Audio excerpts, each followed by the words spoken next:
guys, and welcome back to a brand new video, and welcome back to something completely different. You've probably clicked on this video and wondering, what the hell is this? What is this title? What is this thumbnail? What is this layout? What are you doing right now? But today we're going to be starting a new series on my channel, and today we're going to be doing something slightly different. And today we're going to be starting a new series like I've wanted to start for a long time on my channel. Today we're going to be doing a podcast. Now, I'm not sure how this is going to go. I'm not entirely sure if it's going to do well, if it's going to do bad. But for the first episode, we're joined by the myth retard, Myth Tropical. The man, the myth. Yeah, so basically we have like a few topics and we're just gonna talk about them. Like, I got this like urge to do like a podcast style video when I was just watching like loads of people recently, and the only videos I've seemed to be watching are podcasts, because like I just enjoy like playing COD. If no one's on like Discord, or playing like FIFA and no one's on Discord, I can just like put on a podcast and just listen to it. So that's kind of what I want to do now and like portray to everyone else, if that makes sense. I kind of want to make videos what I enjoy watching. So first topic, which, you know, everyone clicked on for. Where is John Scarce, Myth Tropical? Where is John Scarce? I don't know where my boy Scarce is, man. See, Scarce has been gone. I think he's been gone for like well over a month, and that's what probably like the title of this video is. It's been 3 months. How long has No, I think it's been nearly 2 months. I think he went on May the 25th. His last and he's just been gone. So like, also we have Diddle in the call, but like you can't see him on the screen. So yeah, it's just me and Tropical on the screen, but Diddle's in the call. Just yeah, he's in there. But anyway, you guys to it. Okay, thank you, Diddle. But yeah, like where is John Scarce? Like, my first guess by everything is like Scarce is just like, I think everything's fine with Scarce. I don't think anything's wrong with him. I just think like he's taken a complete break from YouTube just because of everything. You know, the apocalypse, just everything. You gotta think, like, with Scarce, he uploaded like 2 to 3 times a day sometimes. For like a year, well over a year. Yeah, so I like don't really blame him if he did take a break. Mm-hmm. I just think he has definitely taken a break from everything, just because, like I said, he's just been grinding and grinding. Then all the like, I just don't see, if I was like a bigger YouTuber, I don't see the point in, especially if they've got like enough money to last them, I don't see the point in spending all day working on a video, paying people to help you make a video, if you're not even making that back from the video, if that makes sense. Because like the apocalypse hit a lot of people really hard. Right. And people were saying like they was only gaining like 1/10 of what they was earning. So obviously they're still earning quite a bit, but I just think Scarce has just completely gone hiatus. I think he's doing it as well for a bit of drama. Yeah. But I wouldn't be surprised to see Scarce back within like the next 2 to 3 weeks. Same. But like, if there's anyone watching this, you know, who knows any extra information on Scarce, let us know in the comments below, because like I said, did you say like he's not tweeted or not uploaded since like May the 25th, which is like 6 weeks, like just like over a month. So it's crazy that someone such as Scarce can just disappear off the map. Yeah, I mean, people have done it before. People have done it before without not as long as over a month. Like Rain used to do it a lot, where he'd take like a week or like 3 days, and not tell anybody. Yeah, and not tell anybody about it and everything. So I mean, maybe he's just taking a break from it all, or maybe he's just done for. I don't think he's quit. I can't see Scarce quitting. I think he's got too much of an easy job. Like, you know, he wakes up every day, reports on the news, and earns millions every single year. Right. So I don't think he's quit. In my opinion, I think he's just taken like a hiatus from YouTube. Yeah. You know, just taking a break. But I think it's interesting, because Scarce was blowing up, or he kind of like blew up after the whole Keemstar drama last year. You know, he blew up. Yeah, with all like the 3 million and everything. Subs. Yeah, he got like 3 million subs. Yeah. And now he's just like a few months later, he's just fallen off the map. It's kind of like after the whole Zoe Berger thing. After he got involved with Zoe Berger, he's just gone. So it's like Zoe Berger like taking him hostage or something. Like, is she not telling us something? Well, I have no idea where she is anymore. Like, you haven't really seen about her. She posts on Twitter and stuff, but like she's not like. Yeah, I definitely think it's with Scarce, I just think it's all the ads and like the apocalypse. I think he's just taking himself out of that and just taking himself away from the drama for a little bit and just kind of like taking a break. Because if I was in his shoes, I probably would, because what's the point in spending every single day just grinding, making videos? Obviously, like, you still enjoy making it. Like, me and you know, we have like, what, 10k subscribers between us both, and we like grind every single day and hardly make anything, if anything. Yeah. But like, when it's your job, when like you have to wake up every single day and you rely on YouTube and the ads, and if you're earning nothing, I kind of see why he would take a break. But it doesn't seem like he has enough money to just kind of cut it off now. Like, obviously he does have a lot of money, but it doesn't seem like he has money to cut it off now entirely. That's why I don't. That's why I think he'll be back very soon. But like, I just think unless he's having like family problems and issues with his family, that's always a. I just think it's really, really weird how he can just die and just go off everything. I think, you know, even if he didn't upload onto YouTube, I think definitely he could have like posted on Instagram or on Snapchat. But for him not to do one of those, there's maybe another backstory behind that.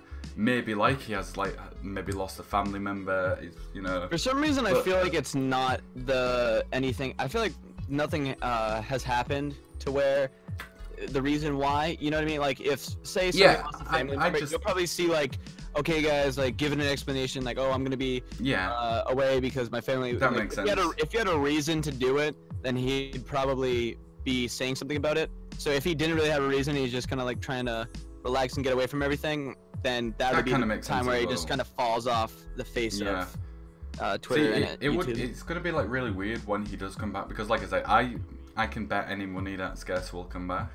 Right. Because who wouldn't? Like, he's got like insane amount of subscribers, insane amount of followers.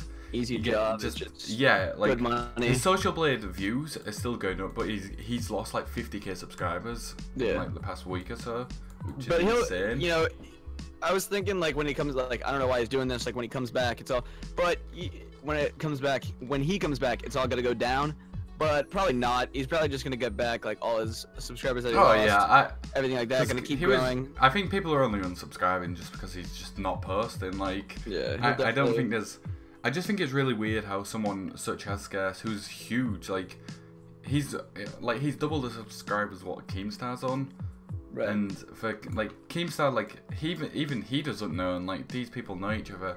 So I think the adpocalypse has certainly something to do with Scarce going, but like I can see that. I think maybe there's something else, like a backstory or just something he's not quite letting us know. But like if there's any of you in the comments that just have like, you know, a conspiracy theory, just anything, let us know, because we've been thinking about, like, I wanted to start this podcast, like, I don't know, I mentioned it like a week ago, and like I've been kind of desperate to get this episode done, because I'm just feeling like Scarce will come back at any time, and I didn't want to like post this video like after Scarce came back, because it would just be like a waste of a video.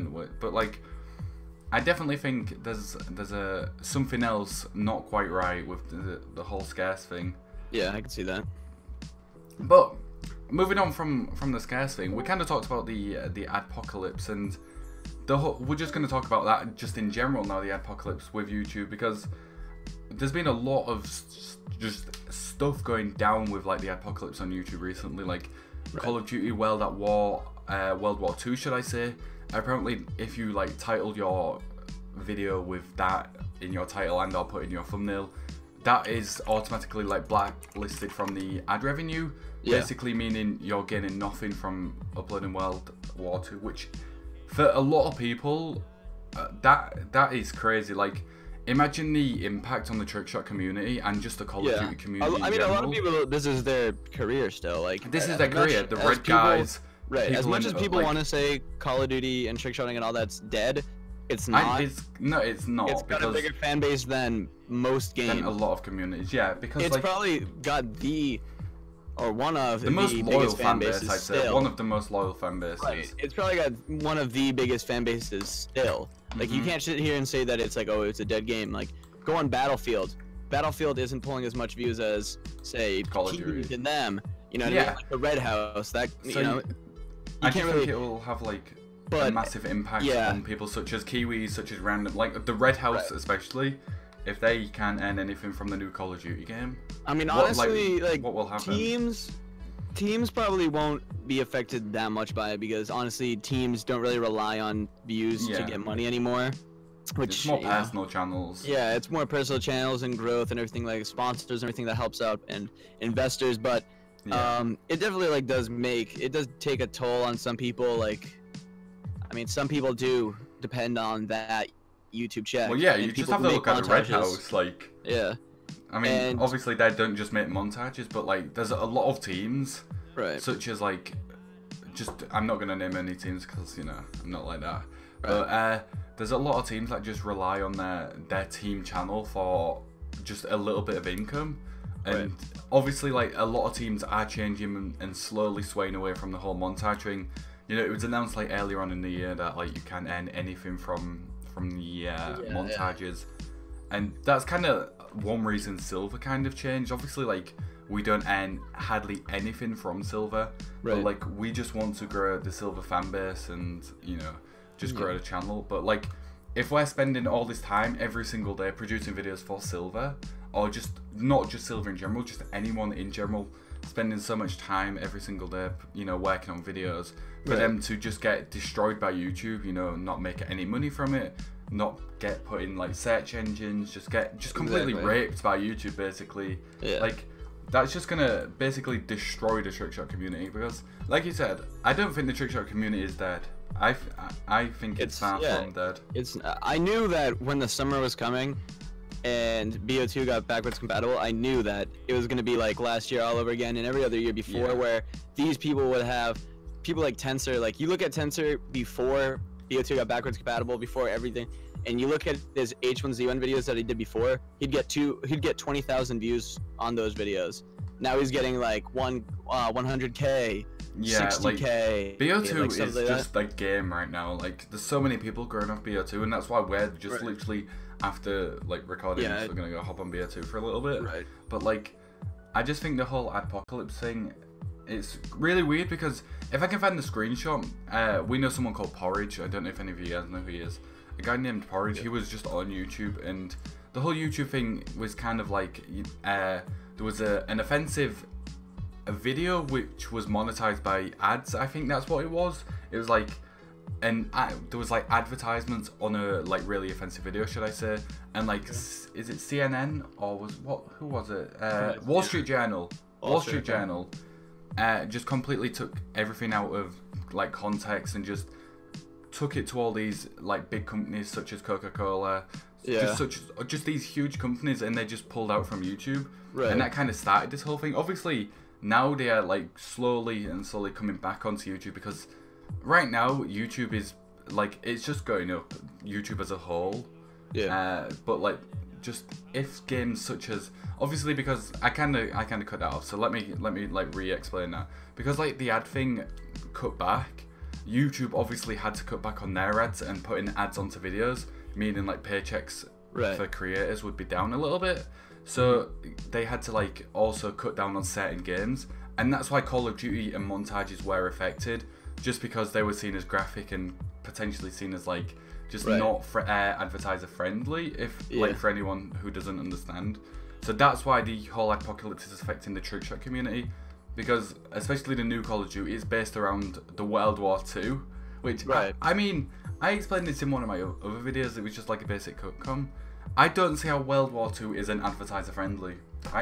It's a thing that happened in time. It was probably top 5 most historic things happening in the world. Well, I don't understand why all of this Call of Duty thing is not advertiser.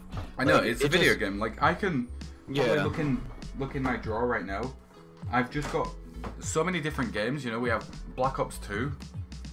That's I don't see how Black Ops 2 you can get ads on and is advertiser friendly, but World War II isn't the same Call of Duty branch. It kind of doesn't make sense. It's also really weird as well, just seeing just the whole trickshot community just react to this, and so many teams making changes, and we also like by teams making changes. If you take a look at Dare Rising, Basically, Dare Rising, they uploaded a GTA video on their channel. It did quite well. It competed with their uploads. Dislikes wise, it didn't do too well. It got this ratings, very amount of it got a lot of dislikes. Yeah. But that's what we're seeing now with these teams. Right. Such as they have to like just make complete and utter changes to their content, because they don't make too much money, because Call of Duty. I don't know. It's a really weird one. Basically, they're not gonna make too much money off of these montages, because there'll be a good amount of people that watch, but there won't be as many people that watch as there was. I just think it's like really weird how YouTube can. It's all like one franchise.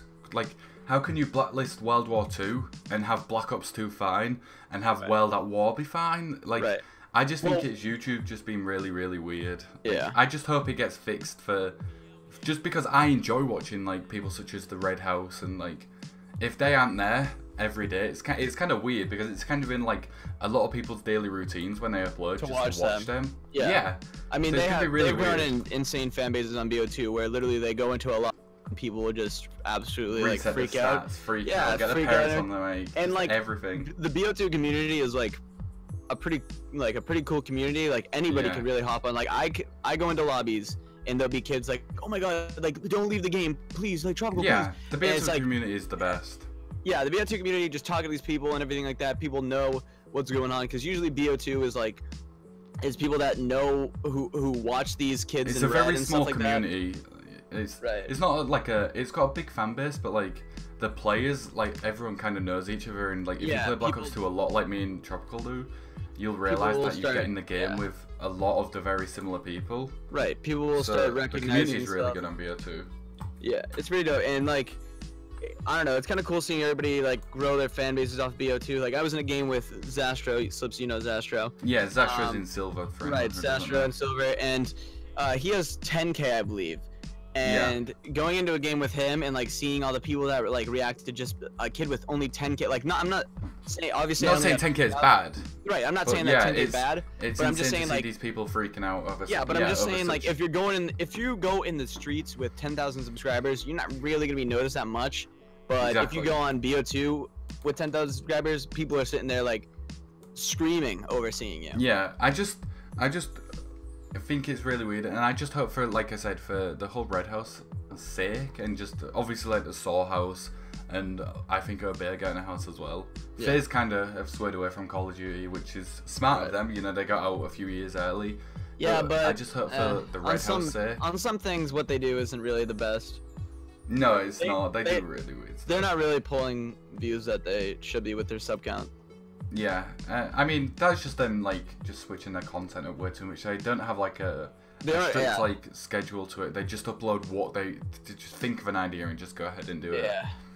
But I just hope for the Red House sake, and for Scarce's sake, I want Scarce back. And if this whole apocalypse just keeps going and going and going, like I don't think we might not even see these people again, because I think World War II will be like the decisive code, because a lot of people disagree with me on this, but I think World War II will be one of the best Call of Duties. Like, what do you think of that? Yeah, I could see it being one of the best Call of Duties, but the thing is, I couldn't see it. I just don't think that there's gonna be any more Call of Duties that really are gonna have people. No, I don't think it'll ever reach the heights of Black Ops 2. No. Yeah, I don't think any Call of Duties are ever gonna reach those heights ever again. Not talking money wise, even though they wouldn't reach it money wise. Just in views, just in players. People enjoying it, people watching it, people playing it, staying on it, and lasting over a month. I mean, people will enjoy it, and I think it will be definitely it's gonna beat the recent Call of Duties. Yeah, that's what we have to like also take into account for any players, content creators, just anything. World War II is going to be something different. It's going to be better than the previous CODs we've had. It'll be better than Ghost, Advanced Warfare, Infinite Warfare, probably Modern Warfare Remastered as well. So like we have to like as a community kind of like just play it and just stick to it, because obviously Black Ops 2 is cool, but we can't have like this what if World War II fails, we'll be going on to like the 6th year of Black Ops 2. Well, it's just here's the thing that it's just kind of crazy. Here's the one thing that I don't really like about the whole community when a new game comes out, they're only gonna want, like what happened when Infinite Warfare and MWR came out. The whole community was just like, all right, all we're gonna do, like all the teams are just like, okay, all we're gonna do is recruit these new gen people. Like we're not gonna let anybody play these old gen games. Yeah. And then all the people who play these old gen games just go onto the new gen games and don't enjoy it, and so they either don't play it anymore or you don't see from them. I think, especially when a new Call of Duty comes out, I think people still need to have a good mixture. Like obviously still playing World War II, but like I think I'm still going to like every other day or so go on like Black Ops 2 or Modern Warfare 2 for a little bit, just as a bit of a difference. Just because just playing one game every single day. I know I haven't been on Black Ops 2 for like 3 days because it's just boring. Yeah. But like playing it now and again, I don't mind doing that. But like if we just 24/7 just playing a single Call of Duty, I think it gets very very just boring and tedious. Yeah, back when we used to play Modern Warfare 2 a lot in Dare, that's what kind of burnt me out, and the reason why when I joined Myth, I did CS:GO streams and other different because it kind of just burnt me out just playing the same COD. But now I sit here, I'll play BO2, I'll play MW2, I'll play any COD that I want, and I also have a computer here. I also have a computer where I could just like play GTA, play H1Z1.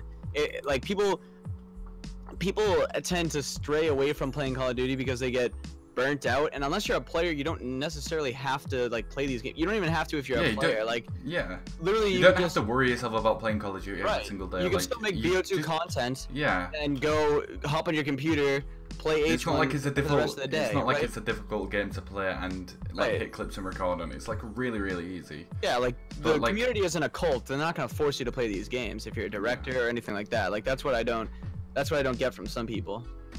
Yeah, and we're gonna wrap it up very soon because we're closing on 25 minutes, which is pretty insane. 25-minute long video. Right. But I just hope for the whole YouTube sake, gonna add like final comments now. I just hope for like the whole YouTube sake, the adpocalypse is solved. Like we said earlier on, companies are slowly coming back onto YouTube. PewDiePie. I think PewDiePie deserves a lot of credit for this. Like.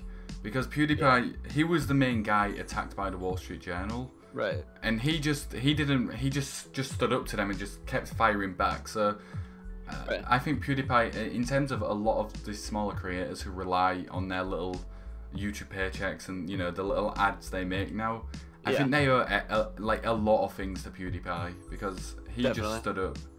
Because he made video after video just targeting the Wall Street Journal and just calling them hypocrites, just proving everything. So, as a creator, obviously I hardly make anything, which is, it's kind of disappointed. I want to make this into a career, please subscribe. But anyway, I just think everyone owes a lot to PewDiePie, and just as the whole trick shot, on behalf of the trick shot community, I think the whole adpocalypse should be solved. I say should, I hope it will be as well. I think it will be. I think it will be over time, but I think it's definitely going to be. Huh? Go ahead. Go on. No, you go. If it doesn't get solved, I could see a lot of creators going into streaming and everything. Yeah, I know that's a definite. Yeah, I heard Kiwi saying that he was thinking about definitely getting into streaming. Yeah. Because you have to realize people with huge fan bases, such as Kiwi, such as Random, if they aren't making it from their videos, they could stream and just live off donations. So. Exactly. Like there was a point where I would stream a good amount of times a week, and I would I made more money that week off of streaming, or that amount of weeks off of streaming, than I did at my own job. Like I didn't have to have a job. And how many followers do you have? I have 4,000 followers and 2,000 subs. Like I don't really, you know what I mean? It's pretty easy to get money off of that from donations and everything. All you need is that one little $70, $100 donation. Just even $2 here, $2 is exactly or here or there. Like when streamers say everything adds up, it really does, because if you're streaming for a long time, like I know people such as Awano, he streams for 8 hours at a time just him playing. Like you think he gets $2 every 30 minutes, that might not seem a lot, but at the end it adds up. He has $30, $40. You know what I mean? Yeah. I just hope, like I said, for the whole, just in terms of YouTube, I just hope it fixes, because it would be weird, because obviously people such as the Red House, and we've referred to the Red House a lot, but the Red House rely on ads and just everything like that. So it will be very, very weird just seeing these guys stream on Twitch and like seeing their whole like kind of like the whole process of them making a video without them even making a video. Yeah, like, obviously cool I think they'll still post. It'll add it'll definitely help out a lot of people, like say, well, people like me, people who stream on YouTube, the stuff that they want to get into. So it'll help out me because people, they don't see the red guy streaming. Oh, let me look up like BO2 S&D with fans or something. It will definitely grow as a whole, it grows but like other people. I think outside of like everyone growing, I think if the apocalypse doesn't get solved, and you know there's no ads put on like World War II videos, which I just think is dumb. Like I think they'll end up coming to. They need to whitelist it or something. Just make it clear. Just you know, it's obviously it's a weird game because it's involving like the Nazis and stuff. But like, I don't even know if it's that much about it. But right, like, it's Black Ops 1 was worse. That had Nazi, you know, swastikas all over Nazi it. So zombies and everything like that. I just think right now YouTube's just in like a really weird place as in terms of like apocalypse. So they're just trying to cut down on everything and just anything basically. And if they can cut down on the littlest bit, they are doing that. So any final comments? Do you know where John Scarce is? You know, have you got any idea of where John Scarce is? Movie's down in my basement right now. Yeah, I mean, I'm on the second floor right now, so he might be under my desk somewhere. But yeah, that's basically gonna be it. You know, we've lasted for like 28 minutes, which is insane. Next episode, we're probably gonna have like 3 or 4 people on, just so there's just more to talk about and just more to discuss. Right. But I'm definitely going to see how this goes down. So if you did enjoy in any way, shape or form, I know Tropical likes that. So yeah, if you did enjoy in any way, shape or form, make sure you smash a like. How many likes? 200? I think 200 is a good I think 200 would do well. Okay, 28 minutes for 200 likes. Let's try and hit that. And if you know where John Scarce is, let us know in the comments below. Thank you so much for watching. Have a great day, stay safe, and peace out.